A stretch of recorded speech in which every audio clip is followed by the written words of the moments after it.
کہتے جوانی مستانی ہوتی ہے، یہ شباب کے لمحے آوارگی کے لمحے ہوتے ہیں، انسان کنٹرول نہیں کر پاتا، لیکن اگر اللہ کا خوف اس کے سینے میں ہو، اس کی محبت اس کے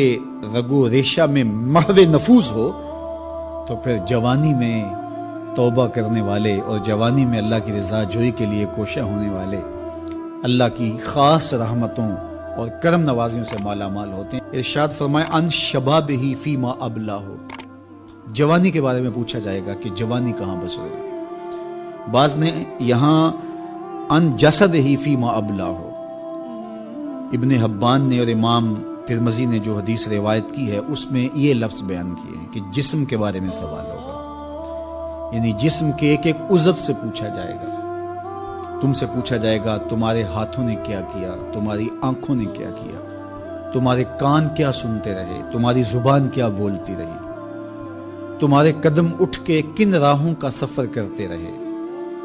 تمہارے ایک ایک عضو بدن کے بارے میں تم سے پوچھا جائے گا۔ عمر کا ذکر بھی ہے اور جوانی کا ذکر بھی ہے، تو جب عمر کے بارے میں پوچھ لیا گیا تھا تو پھر جوانی کا الگ سے کیوں پوچھا گیا؟ تو کہا کہ جو جوانی ہے یہ عمر کا خلاصہ ہے، اور عمومی طور پہ گناہ کی زندگی جوانی کی زندگی ہوتی ہے، اور جس نے جوانی کو سنبھال لیا اس کا بڑھاپا بھی خوبصورت ہو گیا، اور جو جوانی کو سنبھال نہ سکا تو اس کے پلے پھر باقی بچا ہی کیا۔ اسی لیے ایک روایت میں آتا ہے ان اللہ یحب الشاب التائب، اللہ تعالیٰ جل شانہ توبہ کرنے والے جوان سے بہت زیادہ محبت فرماتا ہے۔ نوجوان شخص جب توبہ کرتا ہے خوشی سے اللہ کا عرش بھی جھومنے لگتا ہے، فرشتے بھی آفریں آفریں کرنے لگتے ہیں، یہ کون شخص ہے؟ تو جوانی کی توبہ اللہ کو بہت محبوب ہے، اسی لیے ارشاد فرمایا گیا کہ وَشَابٌ نَشَأَ فِي عِبَادَةِ اللَّهِ، وہ جوان جس کی جوانی اللہ کی عبادت میں گزرتی ہے،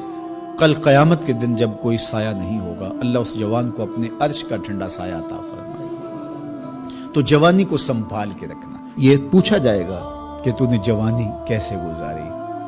دعا کرو کہ قیامت کے دن جب ہم سے سوال ہو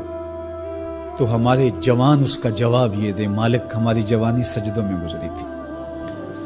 ہماری جوانی تیرے دین کی نوکری کرتے ہوئے بسر ہوئی،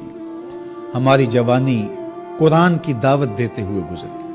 ہماری جوانی کتاب اللہ کی تعلیم حاصل کرتے ہوئے اور لوگوں تک اس کا ابلاغ کرتے ہوئے بسر ہوئی، ہماری جوانی شرم و حیا کے دائروں میں بسر ہوئی، ہماری جوانی تیرے ذکر میں، تیری یاد میں، تیری محبت میں بسر ہوئی۔ تو وہ جوان جس کی جوانی اللہ کی یاد میں بسر ہوئی ہوگی تو پھر وہ اللہ کو عرض کرے گا کہ مالک جوانی تو تھی،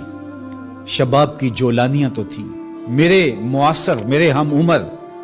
شباب کی لذتوں میں کھوئے ہوئے تھے، لیکن مالک میری پیشانی سجدے میں تیرے حضور جھکتی تھی اور میری آنکھیں تیرے حضور آنسوں کا خراج پیش کرتی تھی، پھر میرا مالک اس جوان کو کتنی کرم نوازیوں سے مالا مال کرے گا۔ جوانوں کو جو اس وقت میرے مخاطبین ہیں میں کہوں گا کہ اپنی جوانی کو اتنا ستھرا اور پاکیزہ بنا لو کہ کل حشر کے دن شرمندگی نہ ہو کہ جوانی کو تو ہم سنبھال نہیں سکے، ہم دیوانے ہو گئے تھے، ہماری خواہشات بے قابو ہو گئے تھے، ہم اپنی عصمت کے جوہر کو محفوظ نہ رکھ پائے، ہماری نظروں سے حیا اور شرم کا جوہر اڑ گیا